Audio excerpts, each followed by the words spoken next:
Chris Jordan, isn't he that guy who makes negative comments on some people's posts on LinkedIn? That's what somebody said to me, and I replied, well, no.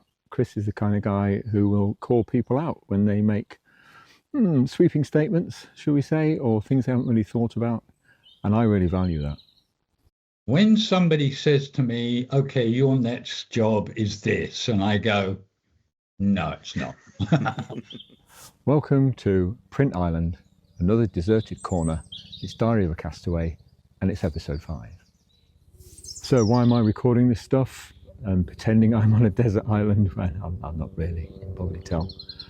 It's because Chris Jordan said to me, Mark, I think it would be useful to others to see what's going on in your life. And well, the conversation started there. A lot of people have great difficulty when they are asked to leave, when they're given options. And also if you've been somewhere a long time, and I know a lot of people who've been places a long time, like yourself.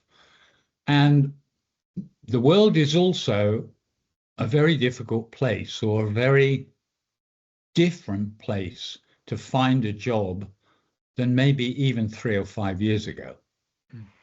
So if I couple that with your obvious interviewing, videoing, and questioning, which I've been on the end of at Future Prints and elsewhere, you have some skills that most people don't have, and you feel comfortable and at home talking to people.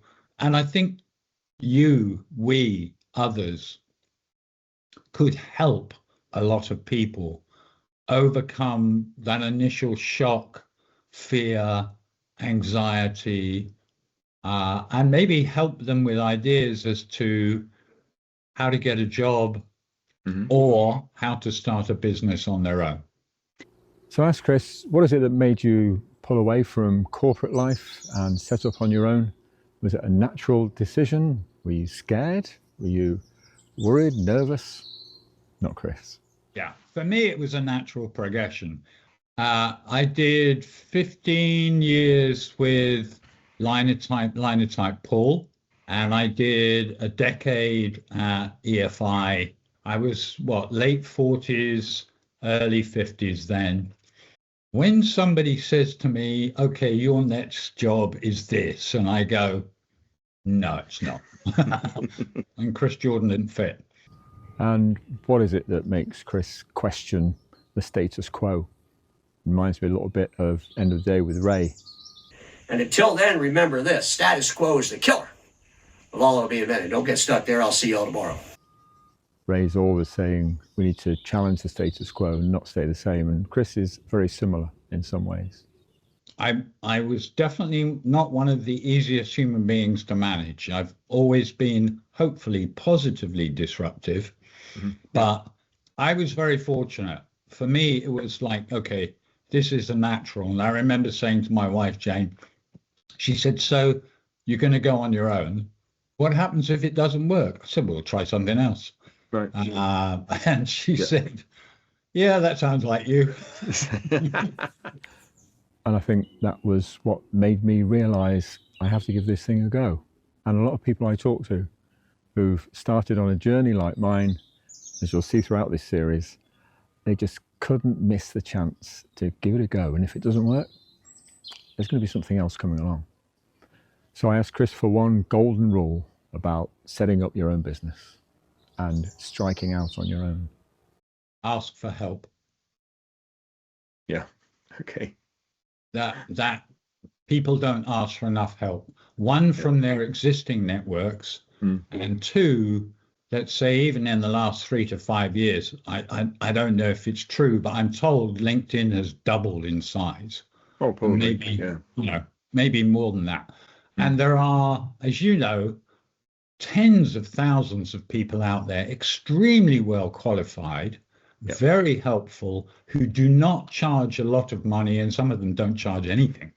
I know somebody like that. So it never used to be like that. You could never get that kind of help. Now it's sitting on our doorstep, and if the fear is stopping you, just see if you can have enough confidence to ask your friends that you do trust, who would they recommend? Who would they ask? Yeah. In similar circumstances. Use your network like you've never used it before.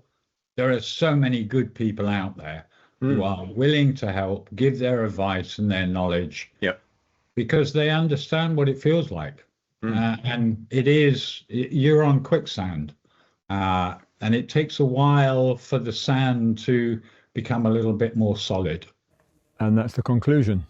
Use your network. If you haven't got a network, build a network.